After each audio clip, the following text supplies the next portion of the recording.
झारखंड के बागी इलाके में जग्गा अपने साथियों के साथ लूटपाट करता था। जग्गा का इतना खौफ था कि गांव वाले उसका नाम भी अगर सुन लेते तो घर के बाहर कदम नहीं रखते थे। वही एक छोटा सा गांव था बिलासपुर। वो अपने गाय और भैंसों के दूध की वजह से जाना जाता था। उस गांव के लोग दूध के व्यापार की वजह से बहुत मशहूर और सक्षम थे। इस बात से जग्गा बिल्कुल खुश नहीं था, क्योंकि उस गांव के मंदिर में जग्गा ने हीरे छुपा कर रखे थे।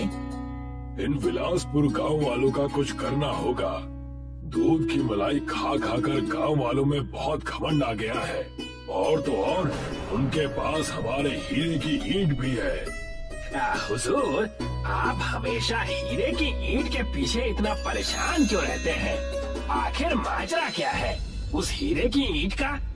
कई साल पहले जब मैंने और मेरे साथियों ने सरकार की ट्रेन से हीरे के कीमती सामान चुराए थे, तब हम बिलासपुर गांव जाकर छुपे हुए थे।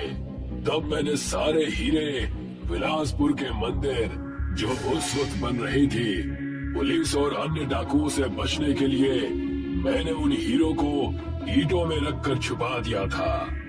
तो हम उस गांव में जाकर डाका क्यों नहीं डाल देते सरकार? हम ऐसा बिल्कुल नहीं कर सकते।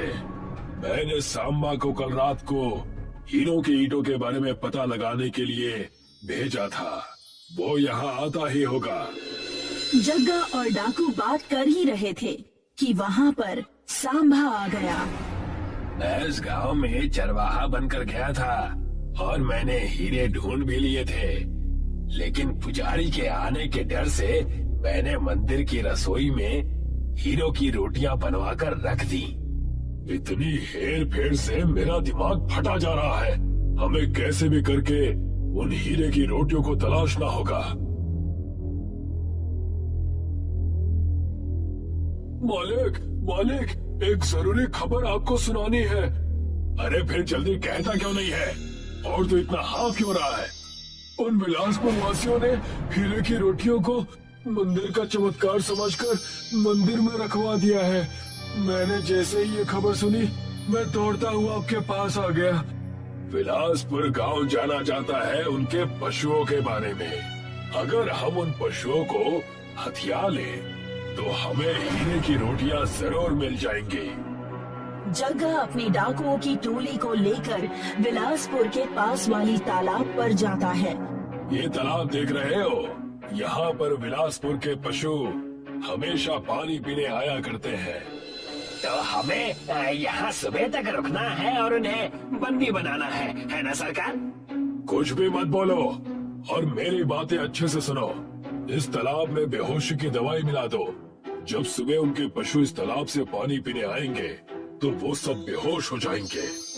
जग्गा की बात सुनकर उसके साथीदारों ने ऐसा ही किया।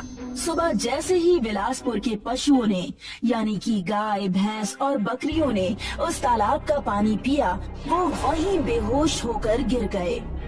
अरे ये क्या हो गया? अनर्थ हो गया। ऐसे कैसे हो गया? अब हम क्या करेंगे? अब हम क्या करेंगे? ये मेरी आखिरी संपत्ति थी जो कि तबाह हो गई। सारे ग्वाले वहाँ रो ही रहे थे कि जग्गा के साथ ही दूसरे गांव के ग्वाले बनकर वहाँ पर पहुँच गए। अरे क्या हुआ भाई? तुम रो क्यों रहे हो? हमारे बिलासपुर गांव की गाय और भैंस दोनों ही गिर गए हैं। हे भगवान! तो चिंता किस बात की? हमारे गांव में बड़े महान तांत्रिक आए हैं, वो इन्हें जल्दी से ठीक कर देंगे। वो इतना सोच क्या रहे हैं? उन्हें जल्दी से बुलाइए। उन्हें देखकर ग्वालों को उम्मीद की किरण नजर आने लगी। जग्गा तांत्रिक बनकर वहाँ आ गया। तुम सब इतने परेशान ना हो, पशुओं को कुछ नहीं होगा। अगर आप उन्हें ठीक कर सकते हैं तो कृपा करें, वरना हमारा रहना दुश्वार हो जाएगा। जग्गा उन ग्वालों के पशुओं की जांच करने का नाटक करने लगा। इन पशुओं को तालाब के जहर वाले पानी ने बेहोश किया है। अगर तुम सब चाहते हो कि ये सब ठीक हो जाए, तो तुम्हें एक शर्त पूरी करनी होगी। ऐसी कौन सी शर्त है जो हमें पूरी करनी है। तुम सबने इस तालाब के पानी को इतना गंदा कर दिया है कि इसमें जहर फैल गया है। इसकी शुद्धि करनी होगी। इसलिए तुम्हें चमत्कारी रोटियां जिसके चर्चे हर जगह हैं, उसे इस पानी में डालना होगा और इस तालाब की शुद्धि हो जाएगी और तुम्हारे सारे पशु फिर से ठीक हो जाएंगे। तुम सच में तांत्रिक हो या कोई और?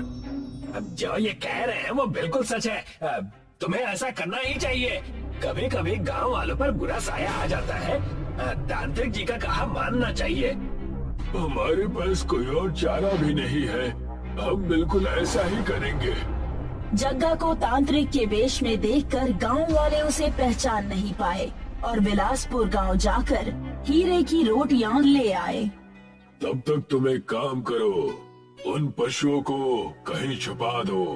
अगर वो होश में आ गए तो हमारा काम बिगड़ जाएगा। मैं उनसे सारे हीरे की रोटियां लेकर रख लूंगा। अब हुजूर, हमने पहले ही सारे पशुओं को अलग जगह कर दिया है। बस अब आप इनका ध्यान भटकाइए। अगर हमें वो हीरे की रोटियां मिल गई तो हमें जिंदगी भर बस नाच देखना है और मजे करने हैं। उतने में ही वहाँ पर गांव वाले हीरे की रोटियां लेकर आ जाते हैं। तुम्हें अब पता चलेगा कि असली खेल क्या है। क्या सोच रहे हैं आप? जल्दी से हमारे पशुओं को ठीक कर दीजिए। हमारे पास उनके अलावा और कोई धन नहीं है। सारी चमत्कारी रोटियां इस अपवित्र तालाब में डाल दो। उसके बाद उस तालाब के पवित्र होने का इंतजार करो। तुम्हारी सारी समस्या ठीक हो जाएगी। गांव वाले जैसे ही सारे हीरे की रोटियां तालाब में डालने ही वाले थे कि तब जग्गा उनसे कहता है, एक काम करिए, ये चमकती रोटियां आप मुझे दे दीजिए। जी, आप मुझसे ज्यादा जानते हैं, ये लीजिए। यही तो मैं चाहता था। जग्गा की बात सुनकर ग्वालों ने अपने हाथों से हीरे की चमकती हुई रोटियां उसे दे दी। अब मजा आएगा। इन हीरों से मैं माला माल हो जाऊंगा। सारे ग्वाले पानी में उतरे ही थे कि तभी उनके पशुओं की आवाज आने लगी। ये तो हमारे सारे पशुओं की आवाज है। लगता है वो ठीक हो गए। देखा, मैंने कहा था ना, तुम जैसे ही तालाब में सारी चमकती रोटियां डालोगे, तुम्हारे पशु ठीक हो जाएंगे। मुझे तो यकीन ही नहीं हो रहा कि ये सब ऐसा कैसे हो सकता है। चमत्कार, चमत्कार! हमें जीने का सहारा फिर से मिल गया। एक तरफ सारे ग्वाले खुश थे और दूसरी तरफ जैसे ही जग्गा ने उन हीरे की रोटियों को पानी में डाला, वो सब पत्थर की हो गई। उनमें सिर्फ पत्थर ही पत्थर नजर आ रहे थे। ये कैसे हो गया? मुझे विश्वास नहीं हो रहा। आप इतना चिल्ला क्यों रहे हैं? आखिर क्या बात होगी सरकार? हीरे की रोटियां पत्थर की रोटियां हो गई हैं। जग्गा और उसके साथी गुस्से में अपने डाकू के वेश में आ गए। उन्हें डाकू के वेश में देखकर सारे ग्वाले डर के एक कदम पीछे हो गए। अरे ये तो डाकू जग्गा है, हमसे हमारी चमत्कारी रोटी चुराने आया है। जग्गा की टोली संकट में आ चुकी थी। तभी उन पशुओं में से एक गाय में गौ माता प्रकट हो गई।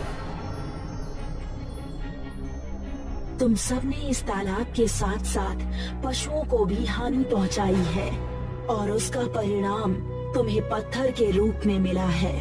मैं तुम्हें श्राप देती हूँ। अब से तुम और तुम्हारा गिरोह इस तालाब से 100 मीटर की दूरी भी पार नहीं कर पाओगे। तुम्हें अपना सारा जीवन यहीं बिताना होगा। नहीं, ये छल है। जग्गा के साथ छल हुआ है। जग्गा और उसकी टोली ने खूब प्रयास किया, लेकिन वो उस तालाब से दूर नहीं जा पाए। गौ माता के आशीर्वाद से सारे गांव वाले बहुत खुश हो गए और सारे पशु अच्छे से फिर से चारा खाने लगे। ये देखो, ये पत्थर की रोटियां अब फिर से हीरे की हो गई हैं। इन्हें हमें मंदिर में जाकर सुरक्षित रखना होगा। ये भी कोई कहने की बात है। हम बिल्कुल ऐसा ही करेंगे। सारे गांव वाले हंसी खुशी विलासपुर में दूध का व्यापार करने लगे और सभी लोग खुशी खुशी अपनी जिंदगी बिताने लगे और जोरों शोरों से दूध का कारोबार फिर से शुरू हो गया।